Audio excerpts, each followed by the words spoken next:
নমস্কাৰ সকলোকে মোৰ চেনেললৈ স্বাগতম জনাইছোঁ। আজি আমি পঢ়িম challenges of teaching language in a diverse classroom. এটা ক্লাছৰুমত যদি ডাইভাৰ্ছ ছাত্ৰ ছাত্ৰী থাকে তেতিয়াহ'লে ভাষা শিক্ষা প্ৰদান কৰাটো কঠিন হৈ পৰে। শিক্ষকসকলে বহুতো চেলেঞ্জৰ সন্মুখীন হ'ব লগা হয়। ইয়াৰে প্ৰধান চেলেঞ্জসমূহ হ'ল ভিন্ন মাতৃভাষা। ছাত্ৰ ছাত্ৰীসকল বিভিন্ন ভাষাৰ পৰা আহে।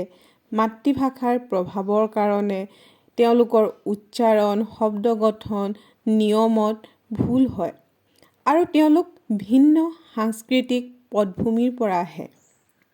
সকলোৰে সংস্কৃতি, ভাৱ ব্যক্তি, গল্প, শব্দ একেই নহয়।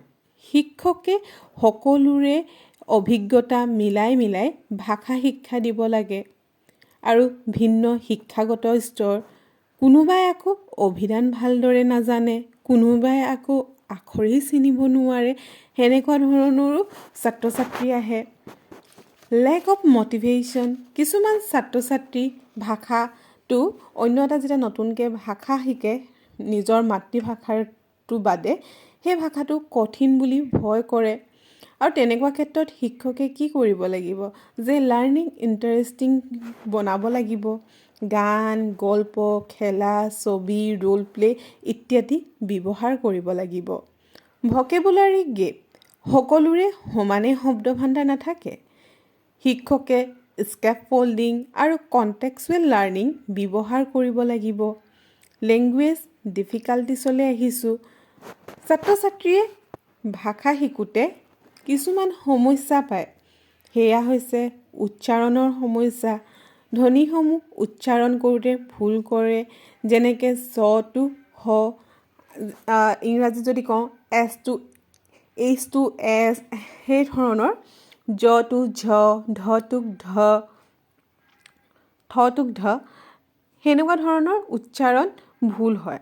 আকৌ ভকেবুলাৰী ষ্টক কম থাকে, গ্ৰামাৰৰ সমস্যা হয়, যাৰ বাবে বাক্যৰ গঠন ভুল হয়, জেণ্ডাৰ, নাম্বাৰ, টেন্স আদিৰো ভুল হয়। স্পেলিঙৰ ক্ষেত্ৰত সমস্যা হয়, ৰিডিং এণ্ড কম্প্ৰিহেনশ্যনৰ ক্ষেত্ৰত সমস্যা হয়, ৰাইটিঙৰ ক্ষেত্ৰত সমস্যা হয়। এতিয়া আমি লাৰ্ণিং এৰৰ্ছ আৰু ডিছঅৰ্ডাৰ বিষয়ে যদি কওঁ, এৰৰ মানে কি হয়? এৰৰ হৈছে শিকাৰ এক অংশ। ই নেচাৰেলি ভুল হয়। প্ৰেক্টিছ কৰি থাকিলে কাৰেকশ্যন হৈ যাব আৰু ইয়াত চাইল্ড ডেভেলপ হৈ গৈ থাকে। যেনে আমাৰ ফুটবল আছে, ইয়াক শুদ্ধ কৰি ক'ব পাৰি ন? ইয়াক শুদ্ধ কৰিব পৰা যাব যে কি আমাৰ নহয়, কি ক'ব লাগিব? মোৰ বুলি ক'ব লাগিব। মোৰ ফুটবল আছে।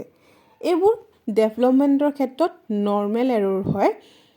কিন্তু লাৰ্ণিং ডিছঅৰ্ডাৰ বুলি ক'লে শিশুৰ ক্ষেত্ৰত চিকিৎসা বা বিশেষ সহায়কৰ সহায় লাগিব। অৰ্থাৎ এটি ভাষাগত সমস্যা যিটো স্বাভাৱিক নহয়। ইয়াক কেনেকৈ চিনাক্ত কৰিব পাৰিম আমি? শিশুজনৰ সমস্যাটো টেম্পৰী হয়নে ডিছঅৰ্ডাৰ হয় তাক আমি পৰীক্ষা কৰিম।